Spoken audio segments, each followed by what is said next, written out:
Hello everyone, welcome to the Shakti blog. आज मैं बेसन का चिल्ला बना रही हूँ सुबह के नाश्ते में। देखिए, मैंने बेसन और सूजी का बैटर तैयार किया है। उसमें प्याज, टमाटर और हरी मिर्च डालूँगी। और चिल्ला इसका बैटर इतना गाढ़ा होना चाहिए कि ना ज़्यादा गाढ़ा रहे ना पतला रहे, आराम से तवा पर फैल सके। अभी तो ये बहुत गाढ़ा है। अभी मैं इसमें पानी ऐड करूँगी। पानी के साथ थोड़ा नमक भी, पानी बढ़ जाएगा तो नमक भी थोड़ा डालना पड़ेगा। और इसमें मैंने हल्दी, जीरा, हल्का सा गरम मसाला ऐड किया हुआ है। और बैटर जो बेसन है उसमें मैंने 1 कप सूजी और 3 कप के करीब बेसन लिया हुआ है। इसको अच्छे से मैंने फेंट लिया हुआ था। अब मैं इसको, आप देखिएगा, बनाऊंगी सुबह के नाश्ते में। अच्छा रहता है, सभी लोग बनाते होंगे, ऐसा नहीं है। मैं बना रही थी तो मैं रेसिपी शेयर कर रही हूँ। आप लोग अपने तरीके से बनाते होंगे तो बताइएगा मुझे। और मेरे घर में तो सभी लोग नहीं खाते थे, लेकिन क्योंकि मैं तवा पर जब बनाती थी तो मैं पलट ही नहीं पाती थी उसको। सच्चाई ये है कि मैं उसको बना नहीं पाती थी, इसलिए मैं बनाती नहीं थी।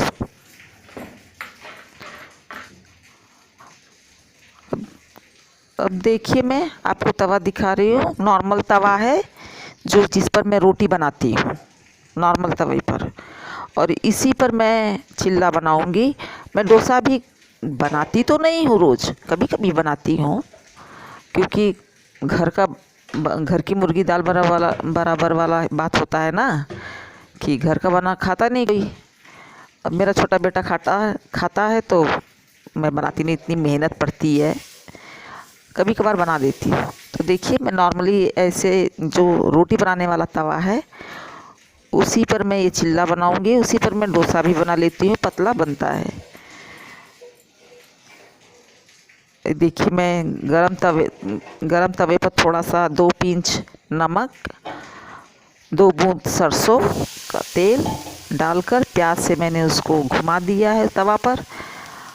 और अब थोड़ा सा पानी डाल के टेम्परेचर को, जो तवा का टेम्परेचर है उसको नॉर्मल कर रही हूँ। उसका मैनेज करने के लिए अब इस पर मैं बैटर को फैलाऊंगी। अच्छे से फैल जाएगा और कोई दिक्कत नहीं होती है। पहला जो चिल्ला होता है वो मेरा अच्छे से निकलता है, चिपकता नहीं है। पहले था जब मैं नहीं बना पाती थी तो चिपक जाता था। मुझे समझ नहीं आता था कि मैं कैसे करूं, क्या बनाऊं। बेटा बोलता था तुम्हें तो कुछ आता ही नहीं बनाने के लिए, लेकिन अब मैं सही से बना लेती हूँ। और अब मेरे दोनों बेटे खा भी लेते हैं। पहले बड़ा वाला नहीं खाता था, अब बड़ा वाला भी खाने लगा है, तो बना देती हूँ नाश्ते में। देखिए, एक एक बूंद मैं थोड़ा सा तेल में रिफाइंड ऑयल ड्रॉप कर दे रही हूँ ताकि किनारे अच्छे से छोड़ दे। उसके बाद मैं जो पौनी होती है, इसको हम लोग पौनी बोलते हैं, इससे खुरच कर चारों तरफ से निकाल दूंगी। तो यदि ये पहला वाला अच्छे से निकल जाएगा तो आगे जो जितना भी बनाऊंगी अच्छे से निकलता चला जाएगा, फिर उसमें ज़्यादा दिक्कत नहीं आएगी। दिक्कत इसमें भी नहीं है, बस फर्स्ट वाला थोड़ा सा चिपकता है साइड से। देखिए, मैं खुरच रही हूँ तो ये फर्स्ट है, तो इसकी वजह से। लेकिन निकला अच्छे से ये भी है। पहला भी मेरा सही से निकलता है। जब नहीं बना पाती थी तो पहला क्या, लास्ट भी हो जाता था मेरा, टूट टूट के सब उसी पे चूरा हो जाता था। थी लोग कैसे बनाते हैं, लेकिन अब बना लेती हूँ। अब देखिए, इसको मैं ढक दे रही हूँ ताकि अच्छे से पक जाए। थोड़ा मोटे साइज़ का होता है क्योंकि इसमें प्याज और टमाटर भी पड़ा हुआ है, तो इसलिए ज़्यादा पतला बन नहीं पाता है। तो अच्छे से खिल के पक जाए, इसलिए मैंने इसको ढक दिया है। देखिए, ये देखिए अच्छे से लाल पक गया ना। अब ये मैं फिर से ढक दूंगी अच्छे से पकने के लिए, ताकि खिल के बढ़िया से पक जाए, अंदर से बिल्कुल कच्चा भी न रह सके। नहीं तो बस बच्चों को रिजेक्ट करने का तो मौका चाहिए। थोड़ा सा भी दिक्कत आई, नहीं ऐसे बोलेंगे, हालांकि मेरे बच्चे बोलते नहीं हैं, जो बोलते हैं खा ले, मिलता है खा ले, फिर भी कच्चा थोड़ी खिला सकती उनको मैं। चलिए ये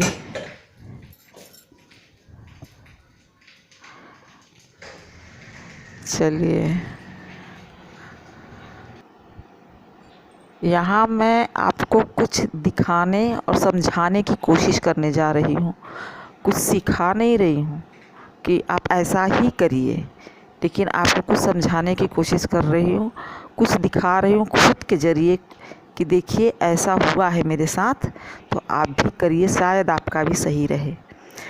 मुझे रिमोटाइड अर्थराइटिस का बहुत बुरी कंडीशन से मैं सफ़र कर चुकी हूँ, जो कि आज के 7 से 8 साल पहले मैं सफ़र की हूँ, और करीब इस चीज़ को मैं 6 साल कंटिन्यूसली बहुत ही भयंकर पेन में गुजरी हूँ।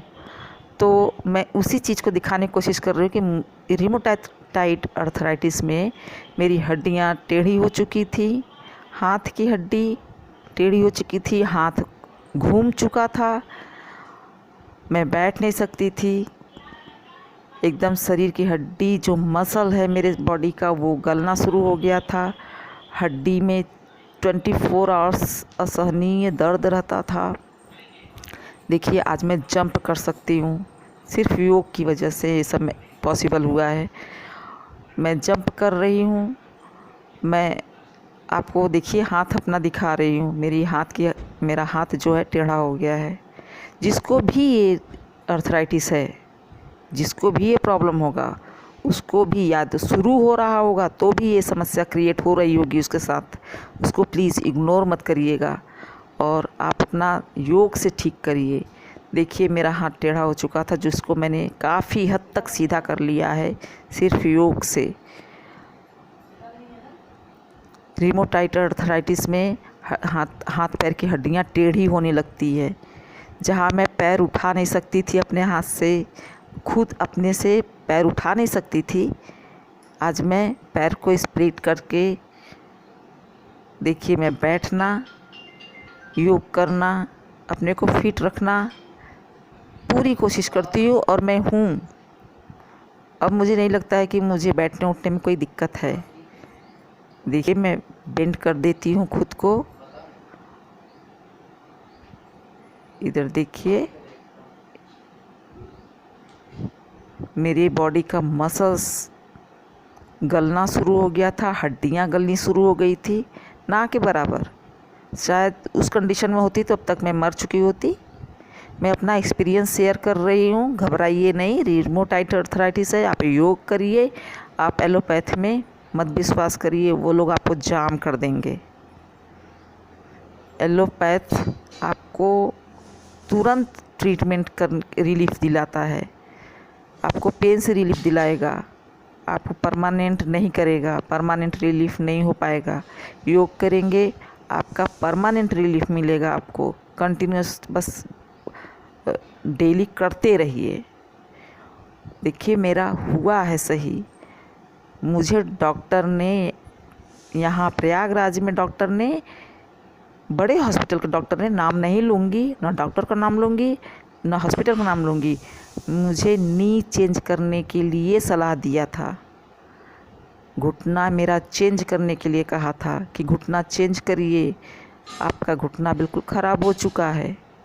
आज के डेट में मैंने योग से अपना घुटना, क्या मैं घुटने के दम पे बैठ जाती हूँ, 2-4 घंटा बैठना रहे तो मैं बैठ जाऊँगी,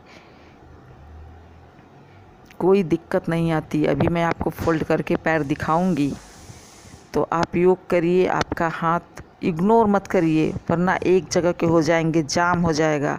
और डॉक्टर खुद कहते हैं, जिस डॉक्टर ने मुझे कहा था कि आपका घुटना चेंज करना पड़ेगा, उन्होंने खुद कहा था कि घुटना तो चेंज हो जाएगा, लेकिन सक्सेस होगा कि नहीं ये नहीं मालूम है, इसकी गारंटी मैं नहीं दूंगा। और उसके बाद भी, चेंज होने के बाद से 6 साल तक की ही गारंटी रहती है, उसके बाद वो भी जवाब दे देता है।